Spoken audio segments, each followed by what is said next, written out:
¿Alguien? ¿Quién le puso hemoglobina S? ¿O anemia falciforme?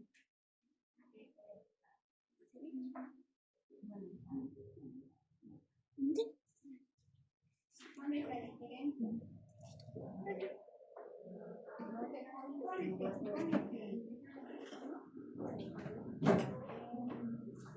Marcia.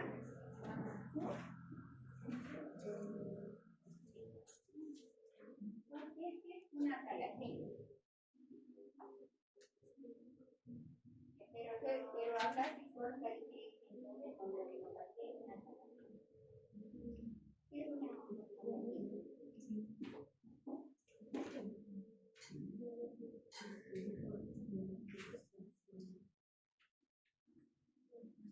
¿Cuál es la diferencia, chicos? ¿Quién va a exponer talasemia? ¿Y qué es una talasemia? Es una alteración de fructosa a nivel individual.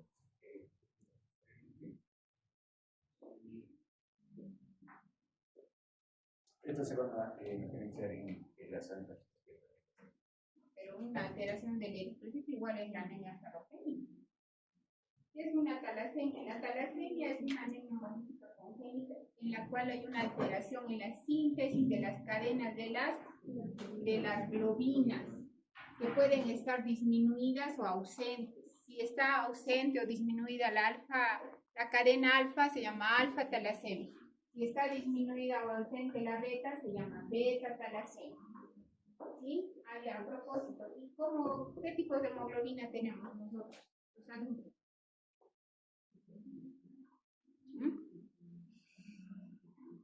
Los tipos de hemoglobina, ¿cuáles son? La A2 y la fetal tenemos al nacer. La A, ¿por qué cadena está formada? Si no tenemos bien claro eso, no vamos a entender la clase. ¿Qué cadenas forman la hemoglobina A? Dos cadenas alfa y dos cadenas beta. La A2, dos alfa y dos beta. Y la fetal, y dos gamma. Muy bien. Ya. ¿Qué es una hemoglobinopatía? Pasando a lo que ya habíamos visto en la anterior clase. ¿Qué es una hemoglobinopatía? Ejemplo. ¿Quién es un anemia falciforme? ¿Qué es una hemoglobinopatía?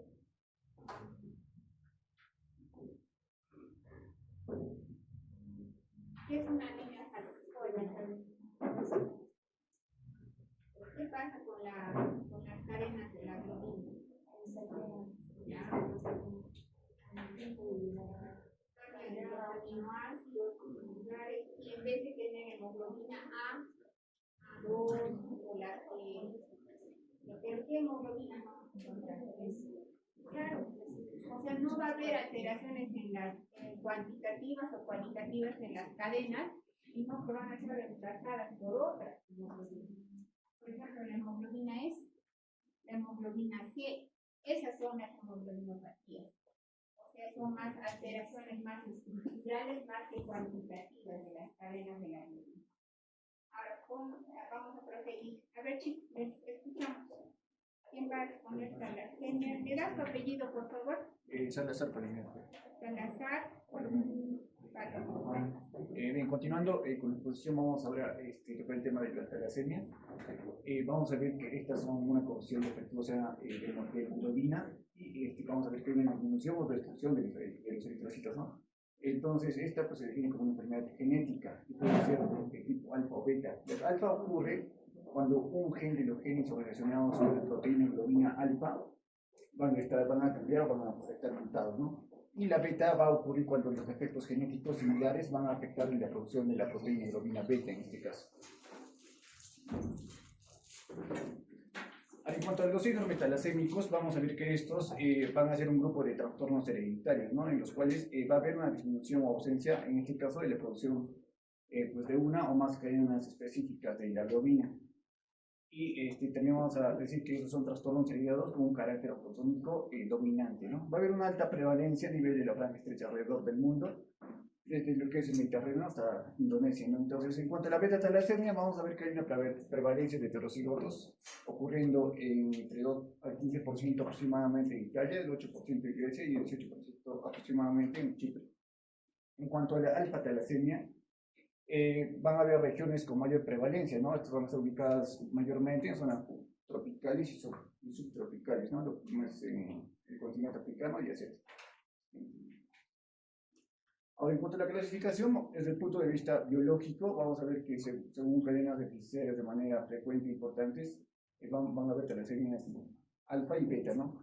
En cuanto alfa y beta 0, vamos a ver que el alelo alterado no va a codificar nada de la cadena, y el beta, de alfa y beta más, va a haber una disminución de la síntesis, pero el alelo alterado aún va a estar codificado.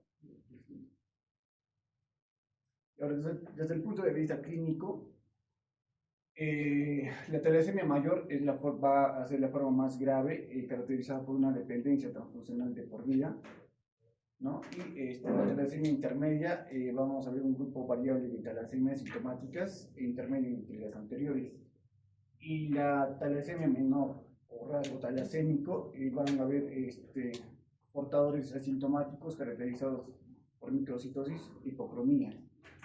Y la talasemia silente, va a haber un déficit de síntesis tan leve que no presenta sintomatología ni características de rasgo talasémico.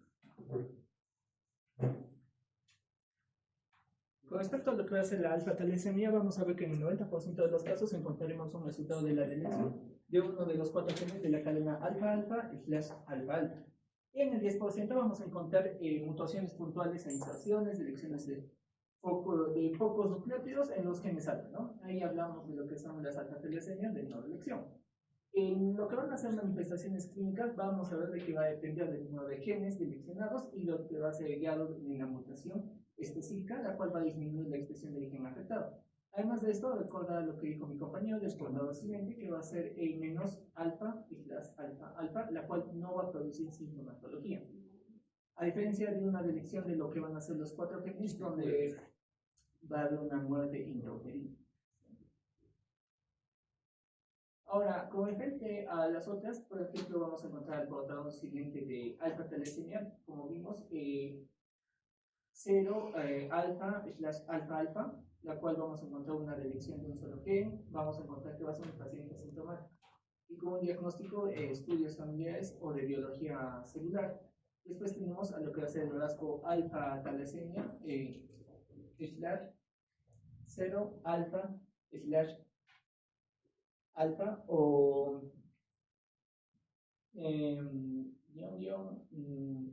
alfa-alfa, la cual va a ser una delección de 2 genes. Ahí vamos a ver cómo se va a tener una pérdida de un gen alfa en cada cromosoma y se va a denominar alfa más menos talasemia homocigoto. Además también vamos a ver un grado de reducción de la hemoglobina que va a ser discreto, ¿no? Además de que esta alfa-0 talasemia heterocigota va a tener una pérdida de 2 genes en alfa en el mismo cromosoma, el cual se va a manifestar con una abolición total de la síntesis de cadena alfa. Con respecto a lo que es el diagnóstico, encontraremos de que el rasgo alfa-talasémico lo vamos a encontrar en estudios de biología molecular o síntesis de cadenas alfa de globina. De elecciones específicas de los genes se pueden identificarse por Southern Blot. Y respecto a lo que va a ser el PCR-GAP, se va a utilizar los cuadros que van a flanquear los puntos de corte de las direcciones, principalmente por MLPA. Esto es lo más importante. Y después de eso, hablar de que es sugerente que una persona es portadora del rasgo alfa-talasemia en caso tenga 3 puntos, ¿no? Anemia discreta o moderada, microcítica e hipocrómica, o que tenga un estudio de hierro que sea normal, o que encontremos idénticos hallazgos en un pariente relacionado en primer grado. Con respecto a lo que va a ser la actitud terapéutica, vamos a ver de que estos van a ser portadores siguientes o al rasgo alfa-talasémico, que no van a precisar como tal un tratamiento. Las personas con enfermedad de hemoglobina H van a tolerar bien lo que va a ser esta anemia, sin necesitar realmente transfusiones. estos van a ser, pueden necesitar en caso tengan, ¿no?, una crisis hemolítica o en caso de que sean niños, para prevenir retrasos mentales o en el crecimiento y en el embarazo. Después tenemos lo que van a ser alfa-talasemias de no de elección, las cuales van a ser 70 tipos diferentes, y vamos a ver que se va a generar una alteración del procesamiento del ARN o la traducción sin que haya descrito una mutación en los promotores de los genes alfa, bajo lo cual encontraremos gravedades del fenotipo alfa-talasemia, la cual relacionará proporcionalmente al número de genes afectados y el grado en el que la mutación específica va a disminuir la expresión de estos genes. También encontraremos casos de la enfermedad de la hemoglobina H, donde se pueden comportar fenotípicamente como una talasemia intermedia grave o mayor. Y también tenemos alfa-talasemias de no de elección, las cuales pueden afectar a lo que va a ser el gen alfa 2, las cuales serán las más graves, que las que afectarán al gen alfa 1 y a las alfa 0, talasemias de elección, ¿no? Con respecto a lo que van a ser las beta-talasemias, encontraremos que estos se van a producir por mutaciones de manera más extraña por lesiones de gen de cadenas alfa. Al hablar de estos mismos, hablaremos de que pueden ser heterocigotos con portadores asintomáticos o pueden ser homocigotos, en caso sean formas más graves. En caso de esto, primero podríamos hablar de talasemias menores, talasemias intermedias a leves, o en la siguiente podemos hablar de talasemias mayores o talasemias intermedias a graves. Estas mutaciones, estas alteraciones moleculares pueden darse mutaciones que van a afectar la transcripción, pueden ser mutaciones que van a afectar el procesamiento del ARN, o también pueden ser mutaciones que afecten la traducción. En el caso de la primera, básicamente lo vamos a encontrar localizado en la zona promotora y va a ser determinante para lo que va a ser la reducción leve de la síntesis de esta cadena. En el caso de la segunda, encontraremos que se va a localizar en internos o en zonas 5' y 3', dando lugar a una disminución variable de la síntesis. En caso de la última, vemos que este va a ser un grupo el cual se va a caracterizar frecuentemente y se va a localizar en lo que van a ser los exones, lo cual nos va a determinar una ausencia de síntesis por alelo mutado. Con respecto a lo que va a ser esta imagen, vamos a ver cómo principalmente lo que van a hacer las cadenas alfa van a tener una alta producción y con ello, viendo lo que van a hacer las cadenas alfa, vemos que estas van a tener un exceso de cadenas alfa, lo cual va a llevar a una precipitación. Esta precipitación nos va a llevar a que genere dos cosas, lo que va a ser la hemólisis de Matías en ST y lo que va a ser un aborto intramedular de eritroblastos. Estos nos van a llevar a una ictericia. Lo que va a hacer este hemólisis va a llevar a una esplenomegalia, un hiperestenismo. En el caso del segundo, que va a ser el aborto, va a llevar también una eritropoiesis y una discasa. Estas van a converger en lo que va a ser una anemia. Ahora, con respecto a lo que van a hacer las otras cadenas, vemos que estas van a llevar a una disminución de lo que va a ser la hemoglobina F, que va a ser alfa 2, gamma 2, alta afinidad por el oxígeno y con ello va a llevar a una hipoxia tisular.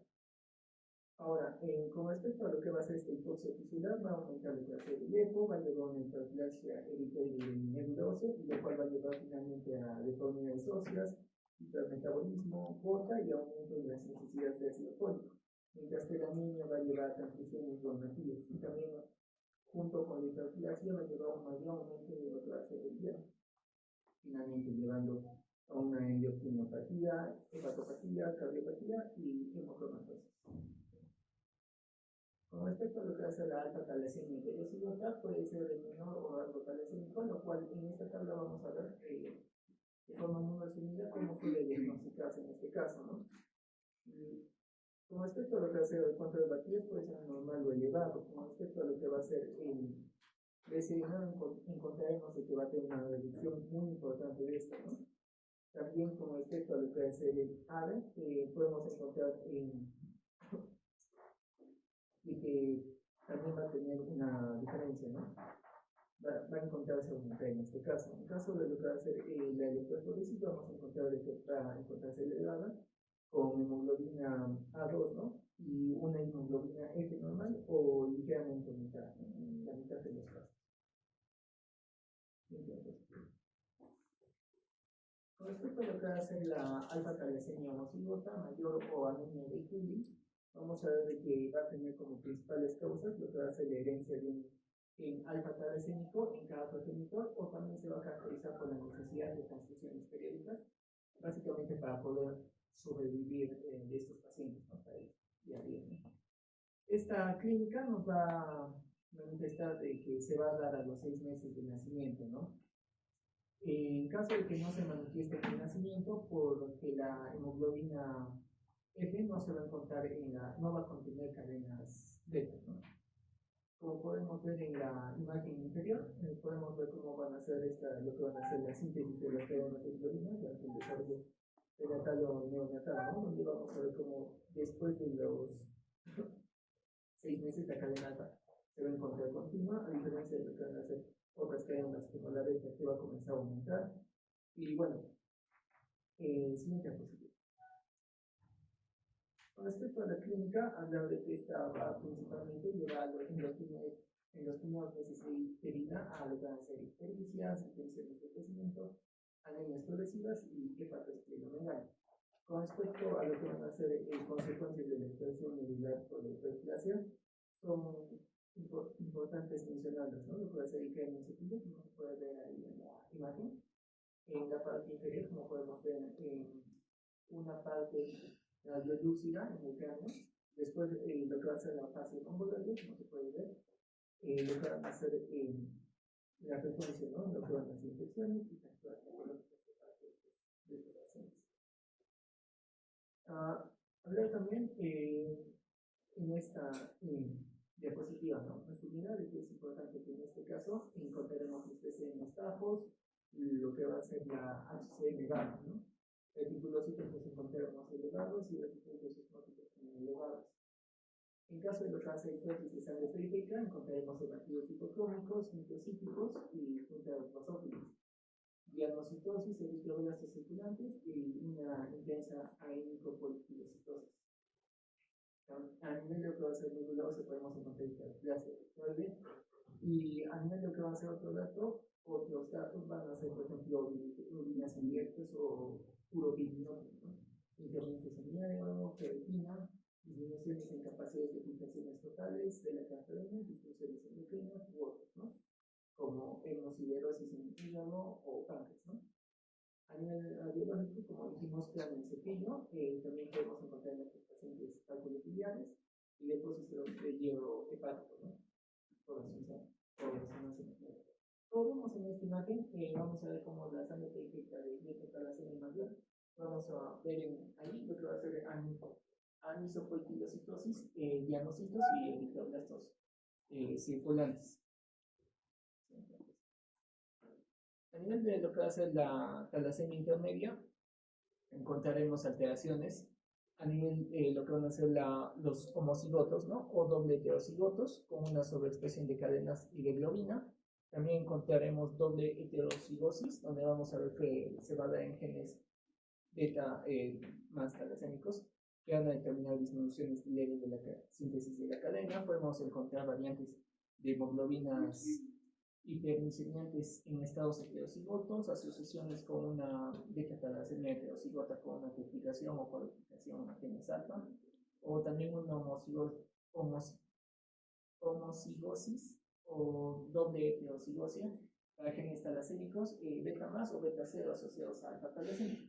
A nivel de clínica podemos encontrar úlceras en piernas, podemos encontrar desarrollo de aloanticuerpos, autoanticuerpos, síndromes hiperhemolíticos, también podemos encontrar principalmente, ¿no? También podemos encontrar palidez, ictericias, esplenomegalia en los pacientes, unas anemias moderadas y no graves, y bueno, también podemos encontrar alteraciones óseas, ¿no? Síndrome de eritropoyesis ineficaz y hemólisis crónicas principalmente. A nivel de que va a ser tratamiento, es que estos pacientes van a necesitar principalmente transfusiones periódicas, que van a ser las hematías. A nivel de la primera transfusión, hablar de que se debe asegurar todas las pruebas diagnósticas, se debe considerar la inmunización contra la hepatitis B. Al momento de iniciar la transfusión, es importante hablar de que se debe dar, de que se pueda precisar una línea viable con hemoglobina menor a 7 o más de 2 semanas con exclusión de otras causas. También se pueden incluir cargas en análisis de cosas estos padres. A nivel de tiempo, a los niños cada 2 a 4 semanas se debería dar, ¿no? A nivel de tipo, contaríamos de que se darían las sesiones con materiales lavados o filtrados para evitar acciones inmunes o alumnos, ¿no? También hablar de que no se debe retrasar el inicio de transfusión hasta 2 a 3 años después del diagnóstico, ya que el riesgo es menor en años de vida menores, ¿no? También hablar de que si tienen menos de 7 llamadas por recibimiento, se debe considerar la existencia de otros factores que puedan indicar la necesidad de iniciar un soporte transfusional, ¿no? Lo cual se relaciona a tasas de crecimiento, de disponibilidad y o de combinaciones, ¿no? A nivel de lo que hace el tratamiento, es principal, ¿no? En mayores de 5 años, lo que va a hacer es pneumomegalia, la cual pues, es masiva y sintomática, y vamos a encontrar también una neutropenia y trombopenia con hiperesperismo, ¿no? También se puede hacer lo que hace el trasplante alopénico, el cual es el único tratamiento curativo. En niños mayores de 2 años podemos encontrar que el ángel de hierro, para lo cual van a ser de 10 años de transfusiones, y bueno, en este caso encontraremos de que se debe dar una ferritina mayor a 1000 microgramos litro, o cuando la concentración del hierro hepático es superior a 3 miligramos hierogramos, ¿no? También se pueden dar moduladores de la hemoglobina total. En esta tabla podemos ver lo que van a hacer las comparativas en la deferoxamida, la deferoxamida y deferazixol. Bueno, con respecto a lo que van a hacer el penante del hierro, el primero va a ser 1-1, respecto al segundo va a ser bidentado, con respecto al tercero va a ser tridentado, ¿no? La vida media del primero va a ser de 20 a 30 minutos, el segundo va a ser de 3 a 4 horas y el tercero va a ser de 12 a 16 horas, ¿no? La primera va a ser subcutánea intravenosa, mientras que las otras dos van a ser orales, ¿no? La defericrona va a ser 3 veces al día, mientras que la deferazixol va a ser 1 vez al día. Como indicaciones, ¿no? Va a ser básicamente la sobrecarga de hierro, ¿no? Como efectos secundarios principales de la primera encontraríamos acciones locales, pérdidas de audición, lesiones peritonianas, ceguera nocturna, alteraciones en la retina, ¿no? También pueden encontrarse retraso en el crecimiento y en las otras. Con respecto al segundo, podemos encontrar a nivel principalmente gastrointestinal. También podemos encontrar altealgia, agangliosis, dolores musculares, déficit de zinc, elevación transitoria en transaminasas. Y con respecto al tercer, podemos encontrar lo relacionado a problemas gastrointestinales como diarrea, náuseas, vómitos o erupciones cutáneas en el 4% de estos, elevación transitoria de las transaminasas en el 2% o elevaciones transitorias irreversibles de la creatinina en el 36% de estos, ¿no? Las referencias bibliográficas.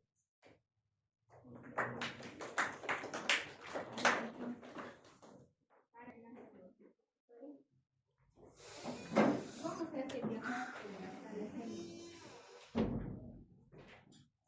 ¿Qué examen pedimos para hacer el diagnóstico de thalassemia? Bueno, obviamente el hemograma, de la anemia, terapia hemolítica, todos los marcadores de una anemia hemolítica, pero ¿qué examen le piden?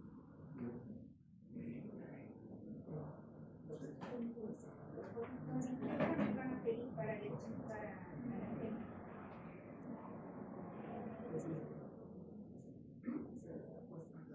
¿Perdón? PCR y Western blot. ¿PCR qué? ¿Qué dijeron? ¿Qué examen se pide para cuál es el examen más sencillo? No hay cosas moleculares, porque bueno, eso se puede hacer, pero es más complicado para hallar las mutaciones. Pero ¿qué examen van a hacer para diagnosticar thalassemia? ¿Alguien sabe, chicos? ¿Perdón? Sangre periférica, pero eso no va a dar el diagnóstico. Entonces, con eso podemos poner, nos va a ayudar. Pero ¿qué examen se hace?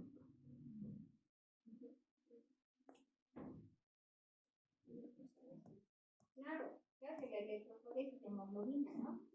A ver, volviendo a la alfa-talasemia. La alfa-talasemia, 4 son los genes que codifican las cadenas alfa de la hemoglobina. Y las 4 cadenas alfa están ausentes, ¿qué pasa? Muerte. Claro, es incompatible con la vida, ¿no? A ver, regresa tus diapositivas, ¿dónde está esto? Y se va a producir una, ¿cómo se va a llamar esta? La hemoglobina que se va a producir, como la hemoglobina fetal. ¿Qué cadenas tiene? Alfa y las gamma. Entonces al nacer solo se van a producir las gamma. Eso se va a llamar hemoglobina de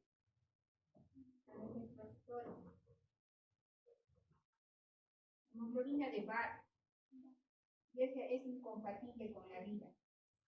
Eso es cuando las 4 cadenas o los 4 genes están afectados.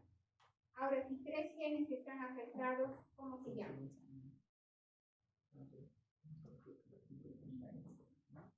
3 genes. Será la siguiente, ahí dice lo. Se llama hemoglobina H cuando están afectados 3 genes. Entonces, ¿cómo estará la electroforesis ahí? Estamos en alfa-talasemia.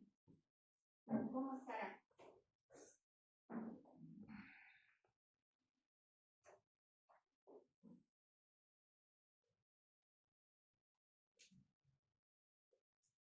El 70% de la hemoglobina va a ser A y el 30% va a ser hemoglobina H. Hemoglobina H, ¿por qué está compuesta?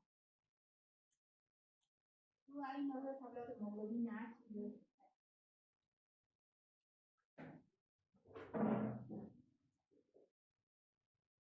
Hemoglobina H está compuesta por ¿cuántas cadenas? Por 4 cadenas beta.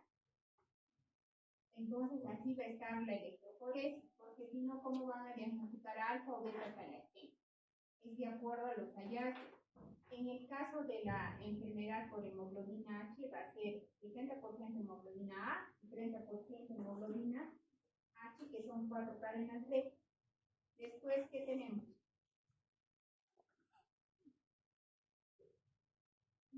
El rasgo talasémico, ¿qué va a pasar ahí?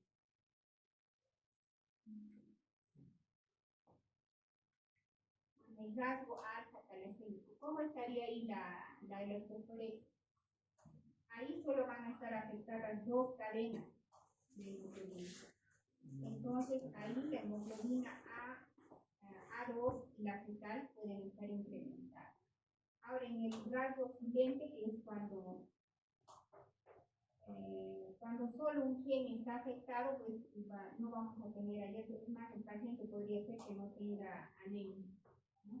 Estos tienen, digamos, los grados de acuerdo a la afectación de cada gen. Si se afectan 4 genes en alfa-talasemia, es incompatible con la anemia. Ahora, pasando a la beta-talasemia. Ahí van a producirse mutaciones puntuales, ¿no? En alfa-talasemia hay elecciones.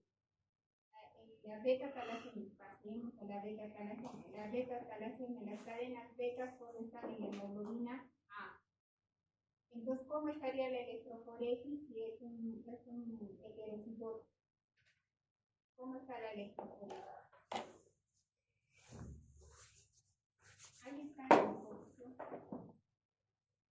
Has hablado. Ya, ahí se heterocigoto. ¿Cómo está la electroforesis? Ahí dice, ¿no? La hemoglobina 2 está en ¿qué? 3.5 a 6% y la fetal es normal o está ligeramente incrementada. ¿Sí? Así va a estar la electroforesis porque es un heterocigoto, ¿no? Es más, ¿cómo va a ser? La hemoglobina va a estar normal o discretamente disminuida. Ahora pasemos a la beta-talasemia homozigota, o se llama también anemia de Pillay. ¿Cómo va a estar ahí? Es un homocigoto. ¿Cómo está la electroforesis? Porque ahí se supone que no se producen cadenas beta. ¿Cómo va a estar la electroforesis? Ahí está en su diapositiva, creo que la también. Ahí está. ¿Cómo está la electroforesis? el 60-65% es hemoglobina fetal y un pequeño porcentaje va a ser A2 y la hemoglobina A, que es donde está la cadena beta, va a ser variable, ¿no? Entonces en la beta talasemia las alteraciones van a estar a nivel de la hemoglobina fetal, o digamos los hallazgos en el electroforesis van a ser a nivel de la hemoglobina fetal y de hemoglobina 2, porque la cadena beta es parte de la hemoglobina A.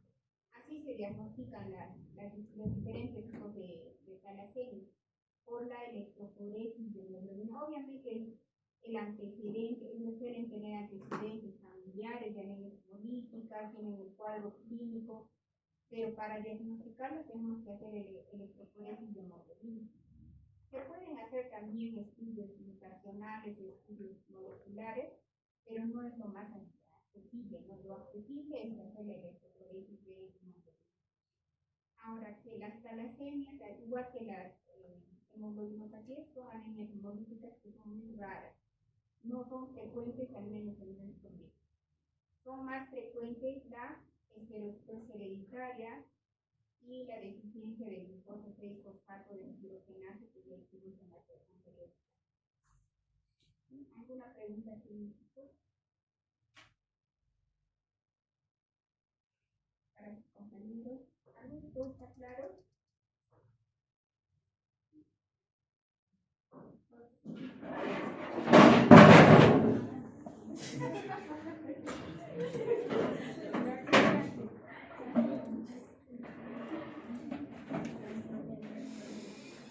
Gracias, chicos. Ahora vamos a ver la otra clase que es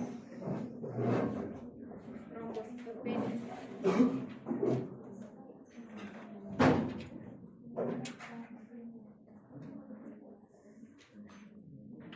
Normales de plaquetas. 150.000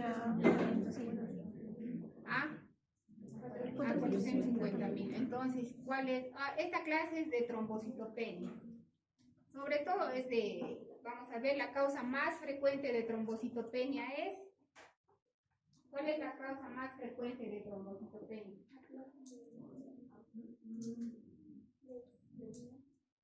La más frecuente. Las más frecuentes son las causas de mismo. Claro, el PTI. El PTI es la causa más frecuente de trombocitopenia de lejos. Entonces, ¿a qué se llama trombocitopenia? A la cifra de plaquetas por debajo de 150.000, aunque se considera clínicamente relevante los recuentos inferiores a 100.000. Yo ya les había dicho en la primera clase que nosotros le damos importancia a las trombocitopenias por debajo de 100.000, porque hay estudios en los que hay personas que no tienen ninguna patología y tienen plaquetas entre 100.000 y 150.000 y hacen su vida normal, no tienen ninguna enfermedad. En los primeros. Ahora, lo primero que cuando un paciente tiene trombocitopenia, ¿qué tenemos que hacer? Lo que tenemos que hacer es verificar si realmente tiene trombocitopenia en lámina periférica, porque hay causas, como ahí dice, de pseudotrombocitopenia. O sea, nos informan en el hemograma que hay trombocitopenia y no tiene trombocitopenia el paciente. ¿Por qué? Por estas causas, agregados plaquetarios, por el EDTA. ¿Qué es el EDTA? Es el anticoagulante del tubito que se toma para hacer el hemograma. Se agregan como acá.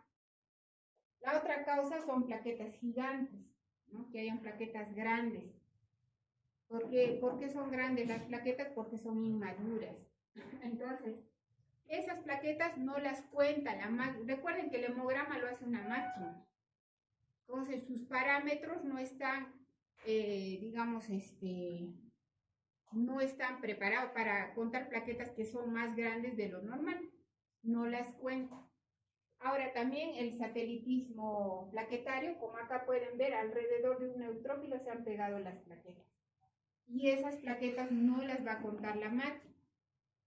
Entonces nos van a informar unas plaquetas bajas y en realidad en la lámina periférica nos van a informar como normal. A eso se llama pseudotrombocitopenia.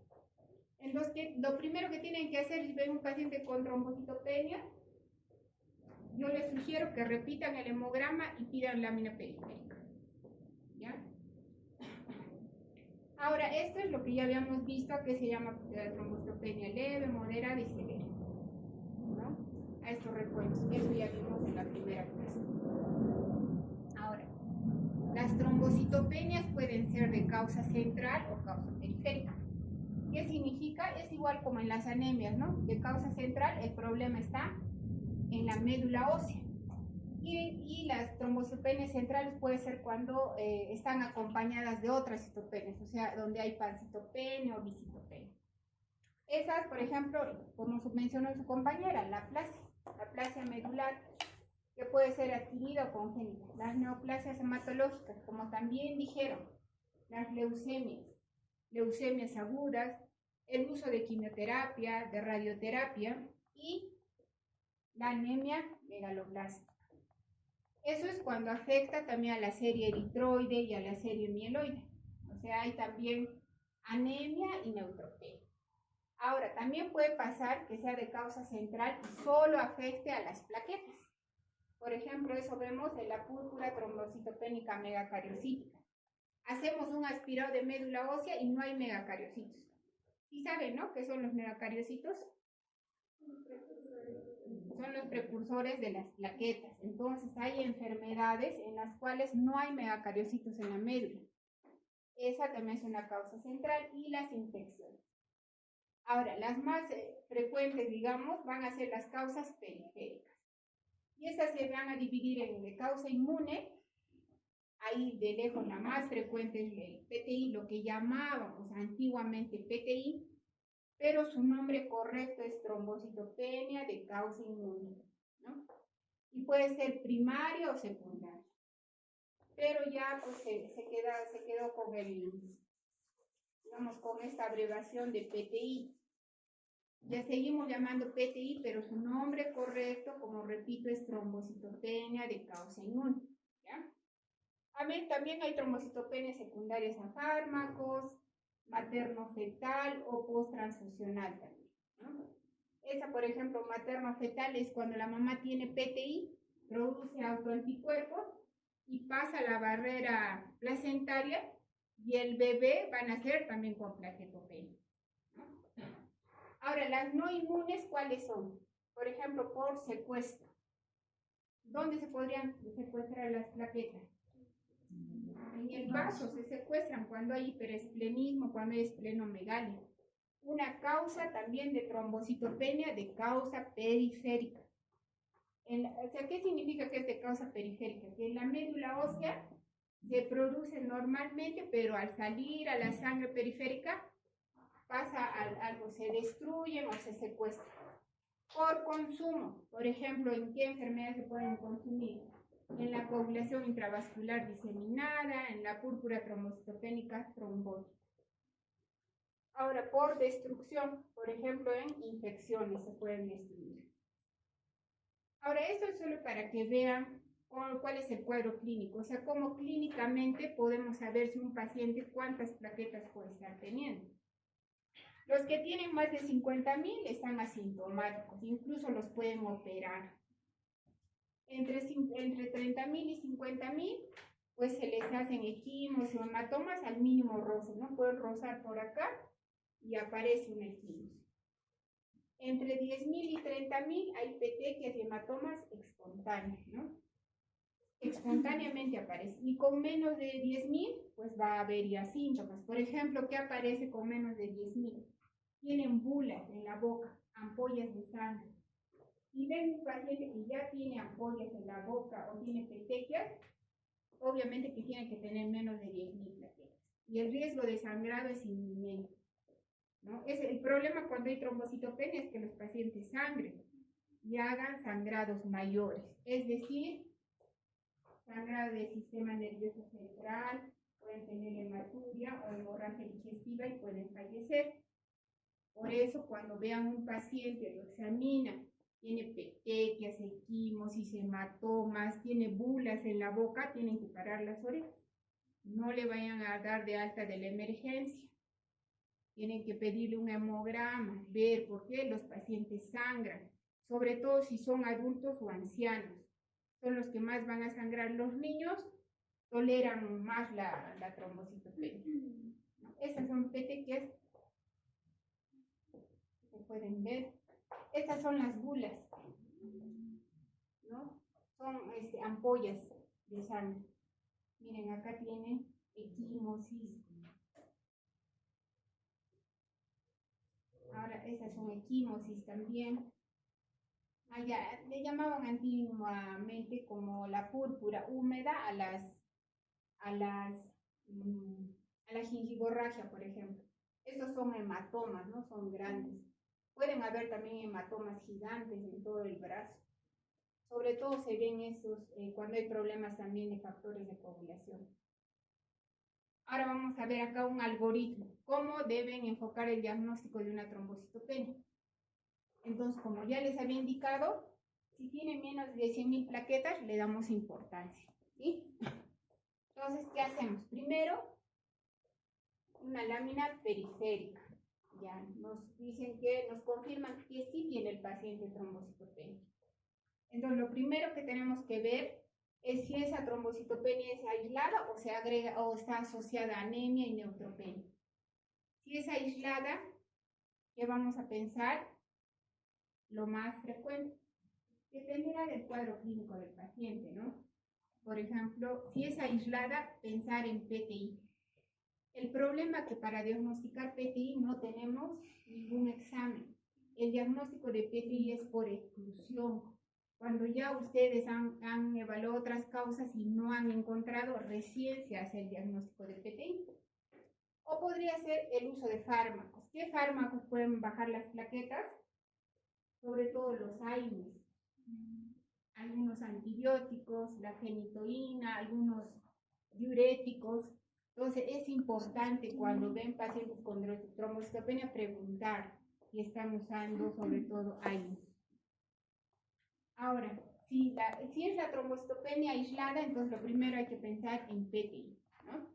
Y en el uso de fármacos. Pero si se asocia además a anemia o a neutropenia, va a depender, ¿no?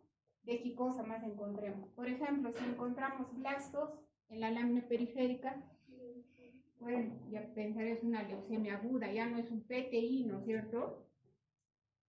Ahora, si hay, por ejemplo, esplenomegalia, pensarán que hay secuestro.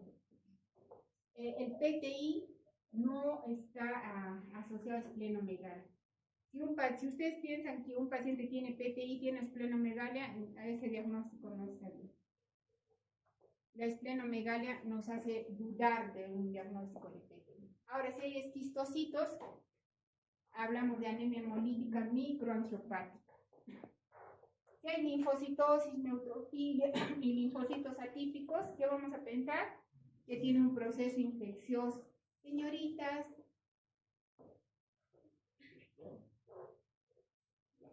entonces, si hay linfocitosis, pensamos en una infección y esa puede ser la causa. También pueden haber plaquetas gigantes, inclusiones leucocitarias y más pensamos en una trombocitopenia congénita.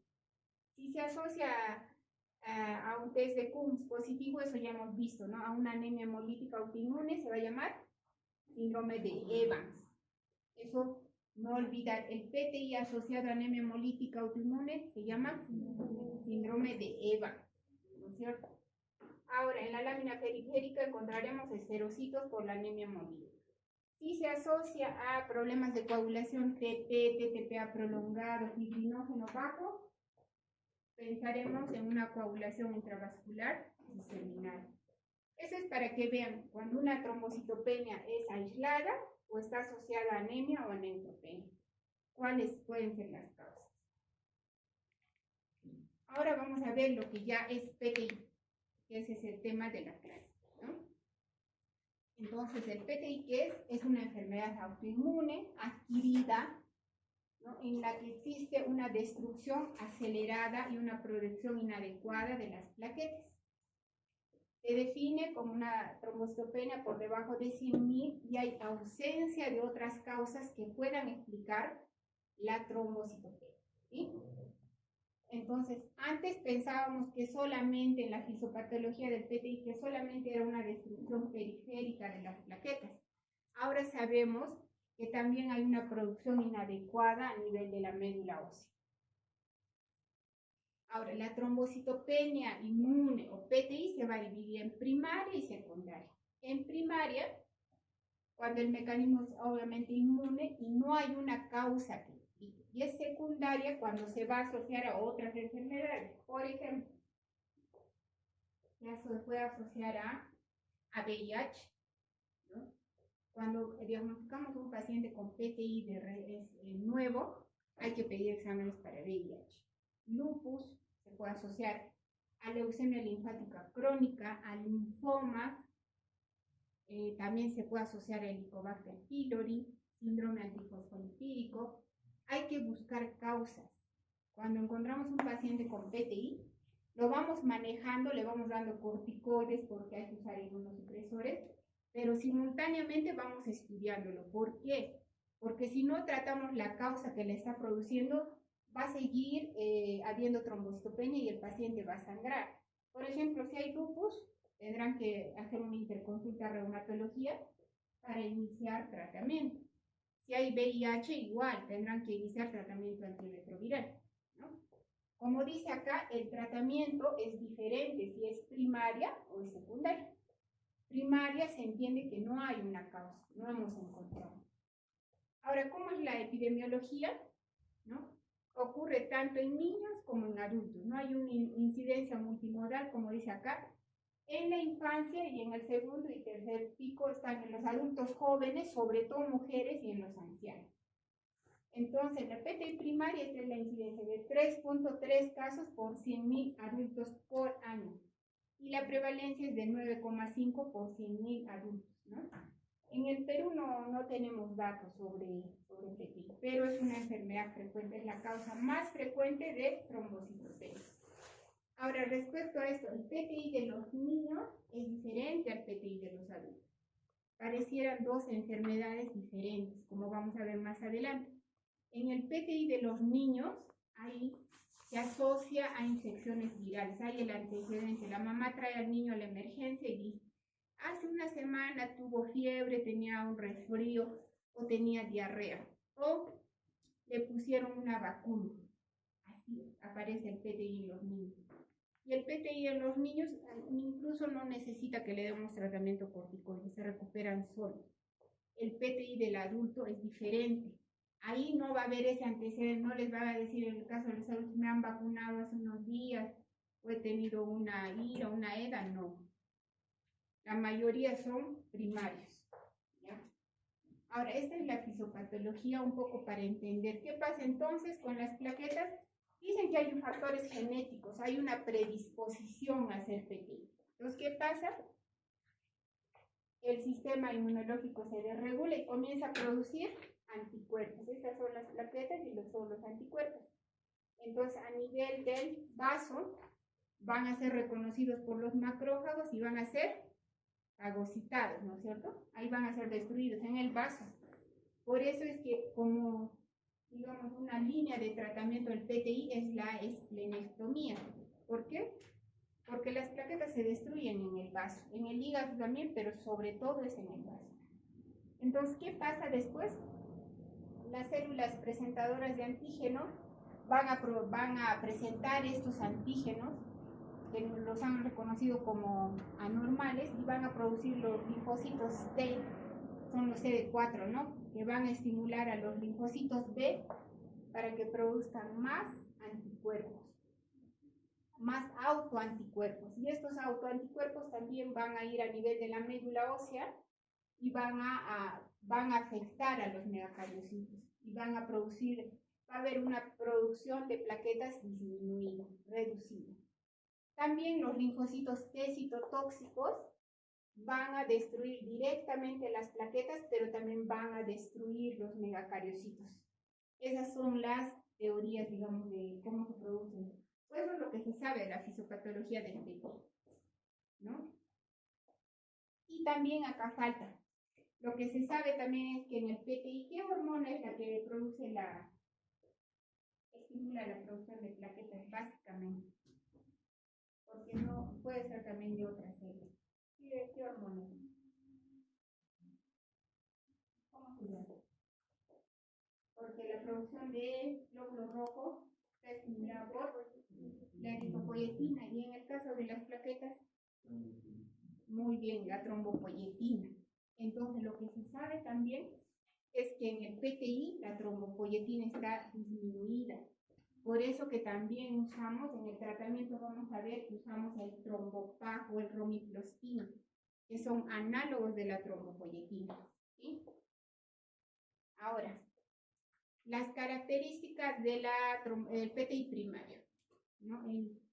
Estos autoanticuerpos, sobre todo, van a estar dirigidos contra los antígenos de las plaquetas, el 1B y el 9, o la glicoproteína alfa 2 beta, beta 3, ¿no? Ahora, el hecho de detectarlas, y vamos a usar, hay exámenes para detectar anticuerpos antiplaquetarios, no ayudan en el diagnóstico porque no son, su especificidad es baja. Entonces, no se recomienda solicitar estos exámenes. Hay otras maneras, o clínicamente, vamos a hacer el descarte del PTI, con ayuda de los exámenes de laboratorio. Entonces, hay tres formas de PTI: agudas, persistentes y crónicas. Las agudas son las que duran menos de 3 meses y estas suelen presentarse en niños. Las persistentes duran entre 3 y 12 meses y las crónicas más de 12 meses y sobre todo se producen en los adultos. Si le diagnosticamos a un paciente hoy día, tiene 40 años o 50 PTI, ya tenemos que hacernos la idea de que va a ser un PTI crónico, porque así es la evolución en los adultos. Pero si viene un niño de 5 años y le diagnosticamos un PTI asociado al uso de una vacuna, ya nos podemos hacer la idea de que eso se va a recuperar en semanas el niño y no se va a volver a presentar. Esas son las diferencias. Ahora, ¿cuáles son las características del PTI primario? Como dice acá, tiene que ser una trombocitopenia periférica aislada. No hay anemia, no hay leucopenia. Anemia podría haber si ha sangrado, ¿no? Si tiene una hemorragia digestiva, habrá anemia, pero tendrá que haber el dato de que haya tenido sangrado. Hay megacariocitos en la médula ósea. Si hacemos un aspirado de médula ósea, hay megacariocitos y están produciendo plaquetas. Podría ser de manera deficiente, pero están produciendo. Es más, para diagnosticar PTI no hay que hacer aspirado de médula ósea. No es necesario. Hay presencia de anticuerpos antiplaquetarios, tampoco es obligatorio pedir ese examen porque su especificidad es baja.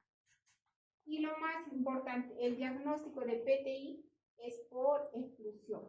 Y la otra cosa que les dije, no debe haber esplenomegalia. Esas son las características. Ahora vamos a ver un poco, como ya les estaba mencionando, el PTI de reciente diagnóstico o el agudo, que es el más frecuente en los niños. Suele presentarse en menos de 10 años. Si tiene 12 años el niño, podríamos pensar que su PTI se va a hacer crónico. Para fines de PTI, el PTI agudo o de reciente diagnóstico, de los que vamos a pensar que va a ser agudo, que se va a recuperar, que no se va a hacer crónico, el paciente debe tener menos de 10 años. Y se autolimita mayoritariamente y se resuelve espontáneamente, sin tratamiento, ¿no? Solamente esperamos, hacemos monitoreo, les pedimos hemograma y los observamos.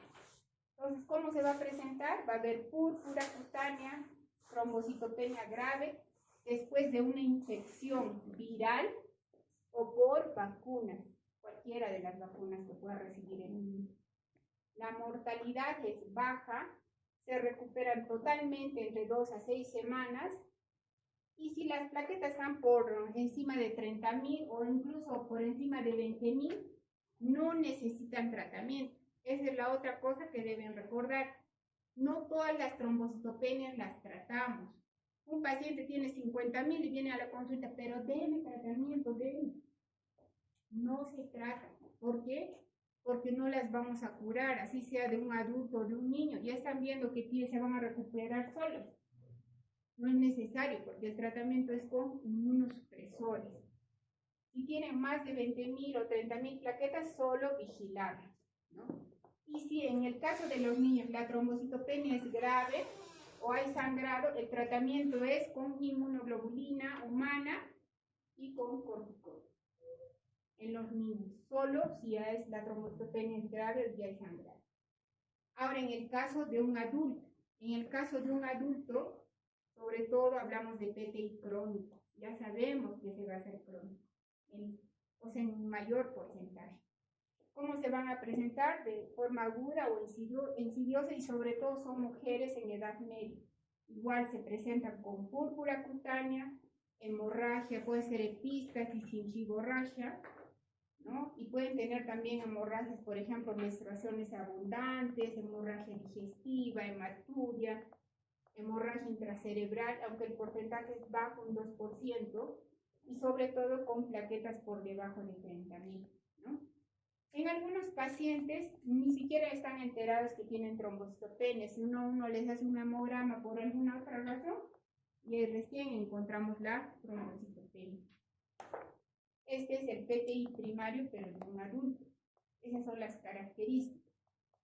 Al examen físico, como dice, la exploración es anodina, no se encuentra esplenomegalia, salvo que se asocia a una enfermedad reumatológica, ¿no? Y ya habíamos mencionado que si dura entre 3 a 12 meses se llama PTI persistente y más de 12 meses crónico. Ahora, ¿qué cosa estamos obligados a descartar en un paciente adulto que tiene un PTI de reciente diagnóstico? Ya les he mencionado el uso de fármacos, enfermedades reumatológicas, síndromes linfoproliferativos, síndromes mielodisplásicos y VIH y otras infecciones. Podría ser también infecciones por Epstein-Barr virus, podría ser hepatitis B, hepatitis C. Eso estamos obligados a descartar. Ahora, en el diagnóstico, ¿cómo hacemos el diagnóstico? Ya hemos pedido el hemograma, pedimos una lámina periférica, ahí nos confirmarán que hay trombocitopenia. ¿Qué más? Habrán macroplaquetas, plaquetas grandes. El aspirado de médula ósea no es necesario hacerlo, pero tendremos que pedir todos estos exámenes para descartar coagulopatía, ANA, todo el perfil que se hace para una enfermedad reumatológica. También tendrán que pedir exámenes para VIH, hepatitis B, C, Epstein-Barr virus, citomegalovirus, y un test de Kuhn directo, porque eso nos haría pensar en un síndrome de Evans si es que sale positivo. Ecografía abdominal para descartar que no haya esplenomegalia. También se hacen exámenes de función tiroidea porque se pueden asociar cuando son enfermedades inmunológicas a PTI. También el caso del Helicobacter pylori, anticoagulante lúpico y anticardiolipinas para descartar un síndrome antifosfolipídico. Este es un aspirado de médula ósea. Como vuelvo a repetir, no es necesario hacer aspirado. Pero en el aspirado que vamos a ver, estos son los megacariocitos. Hay muchos megacariocitos y están formando plaquetas, aunque deficientemente. Y este es un cuadro que resume lo que es el PTI de un niño y de un adulto, ¿no? Lo que ya había mencionado. Ahora, en cuanto a ver qué sería algo relevante, algo que no hayamos mencionado, ya les dije que el desencadenante en los casos de los niños van a ser infecciones virales o el uso de vacunas. Como dice acá, antecedente de viriasis es común en los niños y en los adultos es poco frecuente, ¿no? Y los niños suelen debutar con menos de 20.000 plaquetas, en cambio los adultos debutan con 20.000 a 80.000 plaquetas, ¿no? No suelen hacer trombocitopenia severa. ¿Qué más? En el caso de los niños, ¿cómo es la evolución? Hay frecuentes remisiones sin tratamiento, pero en los adultos no. En los adultos vamos a requerir diferentes líneas de tratamiento. Entonces acá vamos a ver el tratamiento inicial.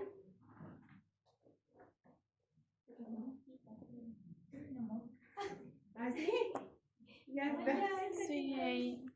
Ahí se le está activando. La primera línea de tratamiento, ya hicimos el diagnóstico de PTI. Ya descartamos que el paciente no es hepatópata, no tiene anemia megaloblástica, no usa medicamentos, no tiene una colagenopatía, etc. Ya hemos descartado. Entonces asumimos que es un PDI primario. Entonces, ¿qué tratamiento le vamos a dar? Son corticoides. Puede hacerse cursos de metilprednisolona, cursos de dexametasona, se puede usar prednisona. El 75% de los casos responden, ¿no? Pero solamente el 15% alcanzan remisión completa, es decir, que consiguen más de 100.000 plaquetas.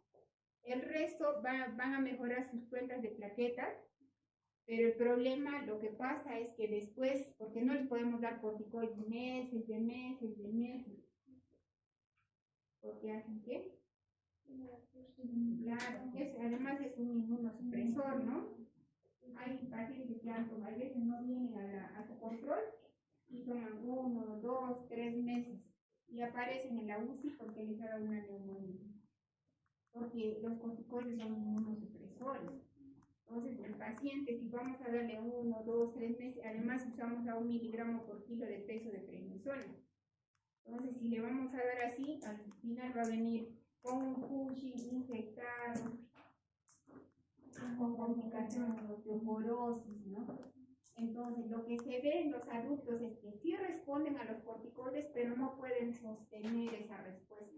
Cuando les comenzamos a quitar los corticoides, otra vez bajan las plaquetas. Entonces, ¿qué hacemos? Solamente queremos aquellas dos señoritas, no sé a qué habrán venido a la clase. Si quieren conversar, pueden, no hay problema. Sí, la idea es, cuando uno usa corticoides, es que las plaquetas estén por encima de 30.000. Si se sostienen por encima de 30.000, no es necesario darles corticoides otra vez. Porque incluso pueden tener hijos. Recuerden que es una enfermedad crónica igual que la hipertensión y la diabetes. Entonces las mujeres pueden embarazarse, pueden tener hijos, les pueden operar, obviamente con controles. Si necesitan, digamos, para una cirugía, digamos, de neurocirugía, necesitan más de 100.000 plaquetas. ¿Qué hacemos? Es transfundirnos plaquetas, ¿sí? Lo que sabemos que pasa con el PTI, ya responden a los corticoides, otra vez baja las plaquetas, pero pueden estar sin tratamiento y otra vez en unos meses vuelven a caer por debajo de 10.000 y otra vez les damos corticoides, se recuperan al quitarles en un periodo otra vez.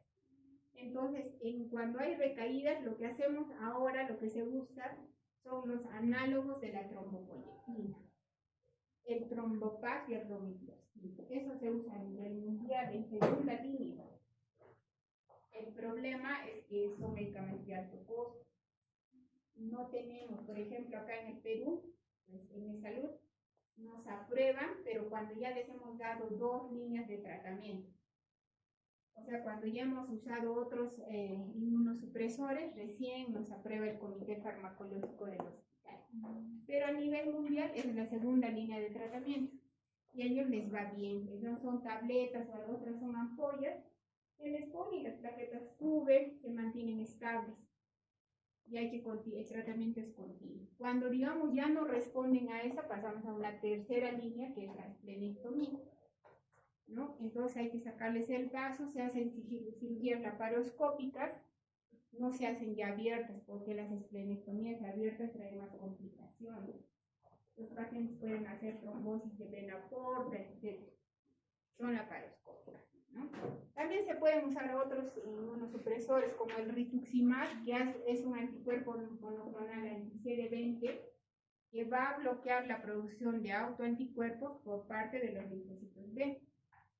También se puede usar danazol, usamos ciclosporina, otros tipos de inmunosupresores también, porque como los pacientes están años con este problema o de por vida, pues hay varias líneas de tratamiento, ¿no? Acá había un caso clínico. Una mosca. No creo. Sí. Sí. ¿Dónde está? Se me han borrado creo las diapositivas. A ver. ¿Sí está? Ahí ya no es que era uno por uno. Y a ver tú la delegada. Varón de 78 años referido para evaluación por presencia de quinosis, principalmente en antebrazos, durante los últimos 3 meses. Ahora, a ver algo que podríamos decir. Cuando hay equimosis, cuando hay púrpura cutánea, equimosis, petequias o hematomas, más hay que pensar en un problema de la hemostasia primaria. En la hemostasia primaria, ¿qué se evalúa?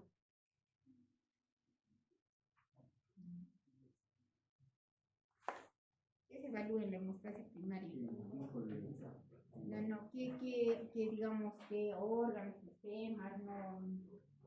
¿Qué células?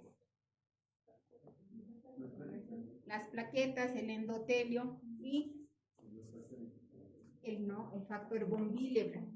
Es decir, porque el factor von Willebrand hace que las plaquetas se adhieran al endotelio. Y en la hemostasia secundaria, ¿qué se evalúa?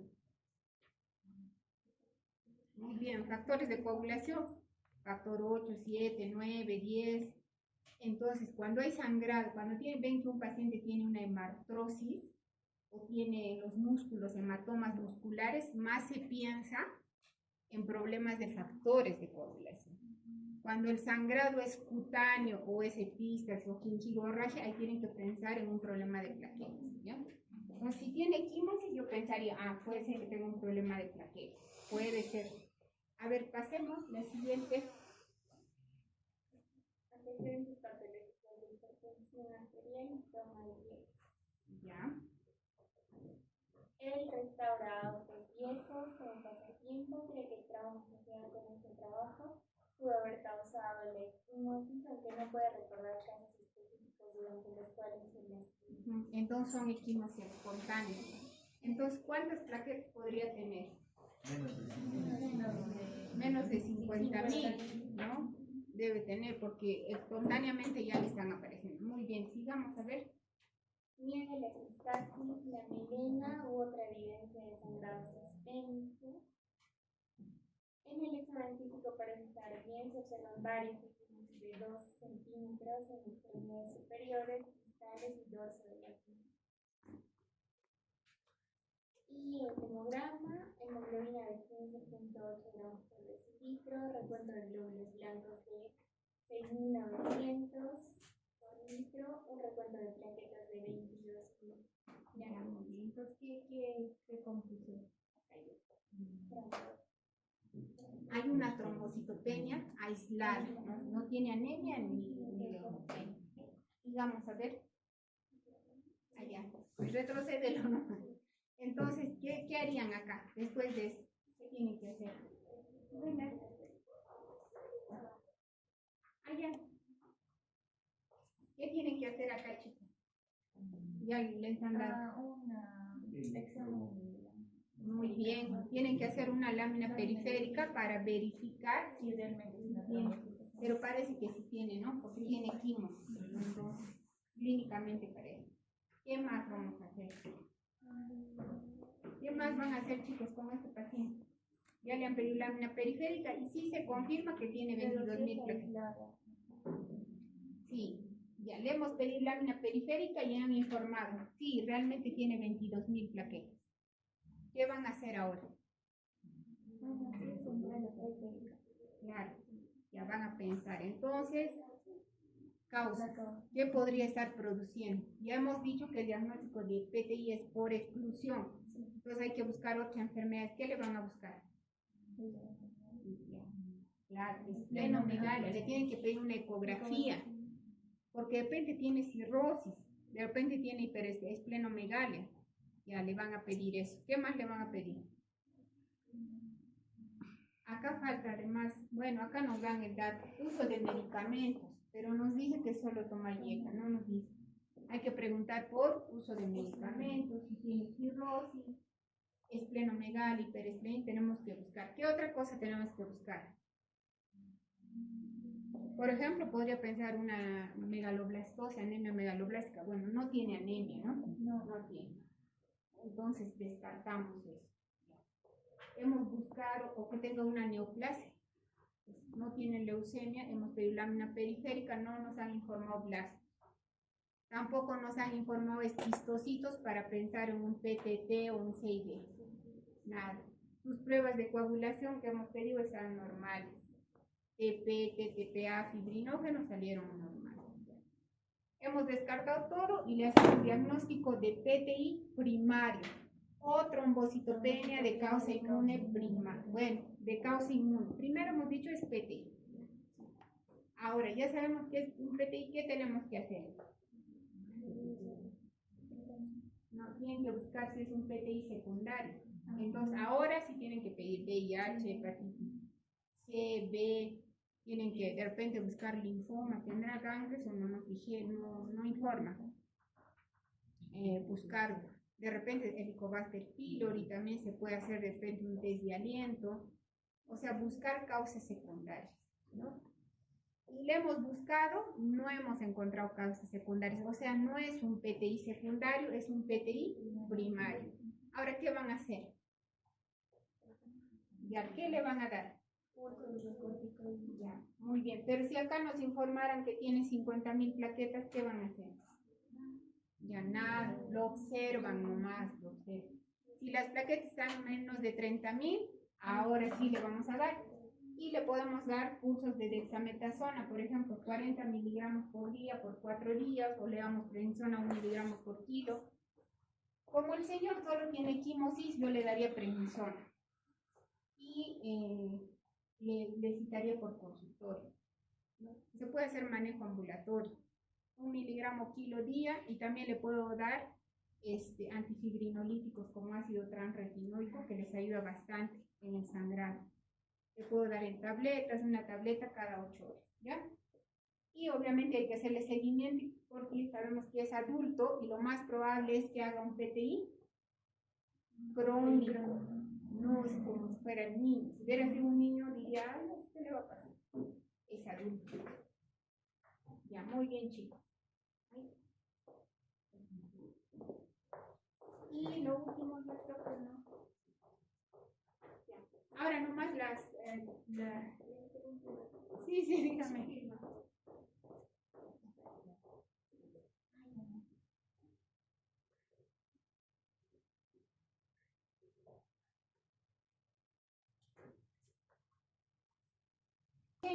Ahí tenemos cuando hay problemas en la adhesión de las plaquetas al endotelio, por ejemplo en la enfermedad de Bernard-Fourier, porque hay déficit de la glucoproteína 1B, va a haber problemas en la agregación plaquetaria, o en la enfermedad de von Willebrand, ¿no? Que hay un problema en la adhesión de las plaquetas.